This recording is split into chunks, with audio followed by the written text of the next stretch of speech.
What is up, guys? Daniel Plotkin here, muscle scientist and of course muscle lover, and today we got rep ranges. Or said another way, can you lift light weights for high reps or heavy weights for low reps and still get the same amount of gains? Now there's been tons of evidence that shows that between the 5 and 30 rep range, you can get very similar gains. So tons of meta-analyses, which is basically just a study of studies that show in that range you'll get a similar amount of gains. But today we'll be talking about that as well as some nuances that are not covered as often. Like if you go under 5 reps, do you need to do extra sets to make up for it? And just how light can you go? What about like 60 to 90 reps? Is that too light? Alright, so let's dive right in. As mentioned, tons of evidence to show that between 5 and 30, similar gains. Let me pull out my handy dandy book of gains here.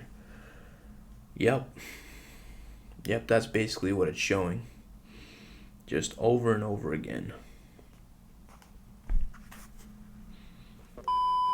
We got Schoenfeld 2015, trained individuals comparing 8 to 12 reps versus 25 to 35 reps.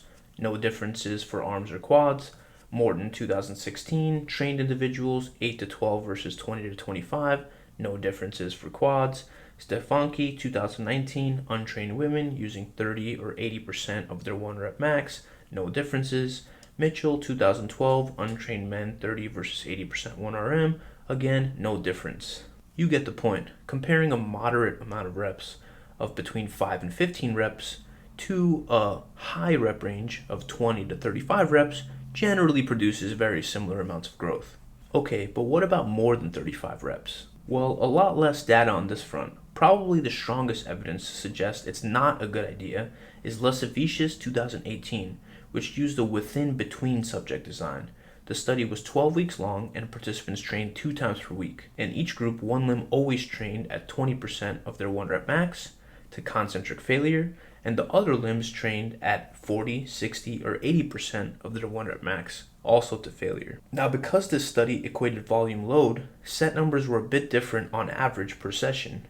Here's what they look like. Now, despite these sets being a bit different, all the other groups compared to the 20% group basically got double the gains, even in the case of slightly less sets being done in the 40% 1RM condition, or about the same sets being done in the 80% leg. This suggests that 20% of 1 rep max may be too light to maximize gains, which in the case of this study ended up being about 65 reps in the case of leg presses and curls.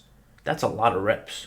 There are 2 other studies, Jesse 2018 and Buckner 2020, that showed more growth from 70% 1RM compared to 15% 1RM, but a major limitation is that sets were cut off at 90 reps.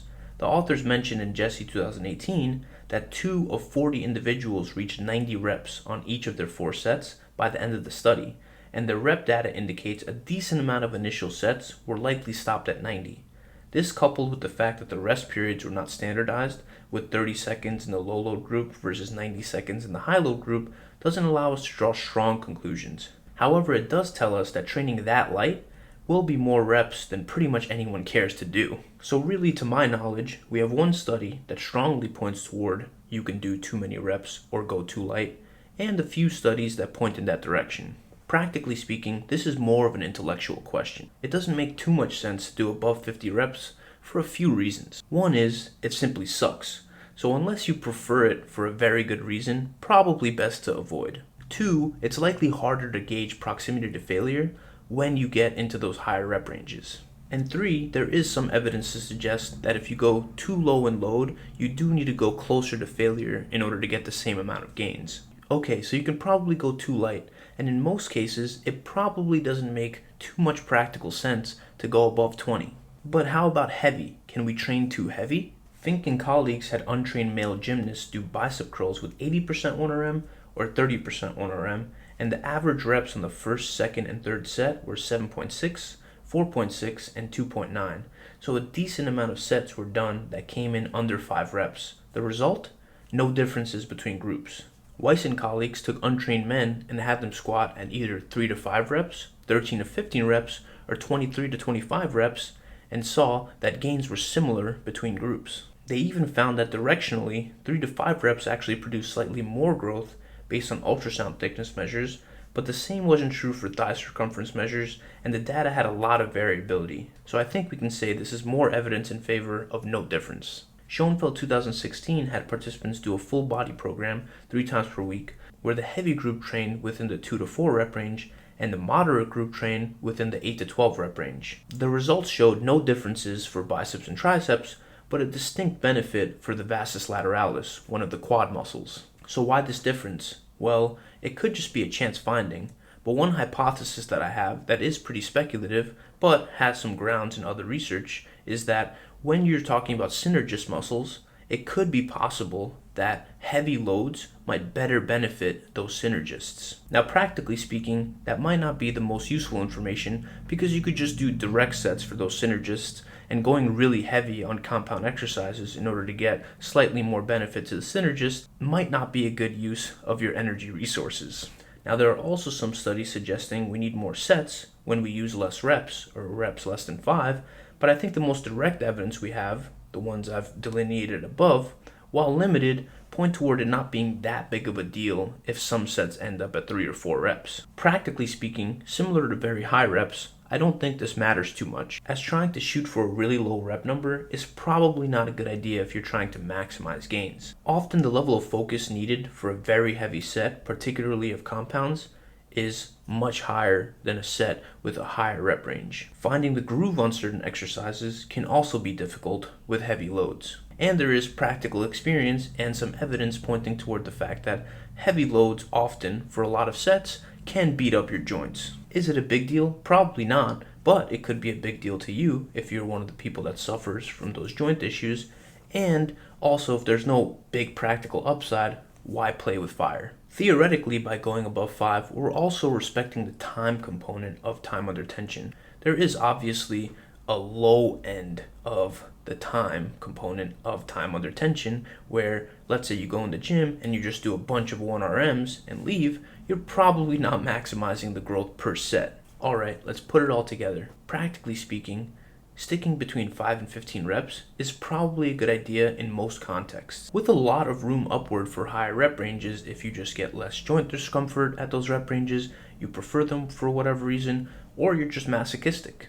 This recommendation of typically staying within the 5 to 15 range allows you to pick up some of those real and theoretical benefits. It allows you to gauge proximity to failure pretty well, which tends to drop off by a bit at around 12 reps. It allows you to train further from failure while still picking up a similar amount of gains. Theoretically, varying those rep ranges might give us a bit of a different stimulus, and since we don't know about the mechanisms of hypertrophy, covering your bases might be a good idea. At the very least, programming within that rep range can allow for breaking up monotony and also keeping you motivated. So for example, if you have leg extensions twice per week in your program and you have one day that's 5 to 8 reps and the other day that's 12 to 15 reps, you're more likely to beat the logbook and stay motivated if you have those 2 different rep ranges than if you kept with the same rep range and often got the same amount of load for the same amount of reps. Another cool thing is when you see yourself getting stronger in different rep ranges, even if it's a slightly different rep range,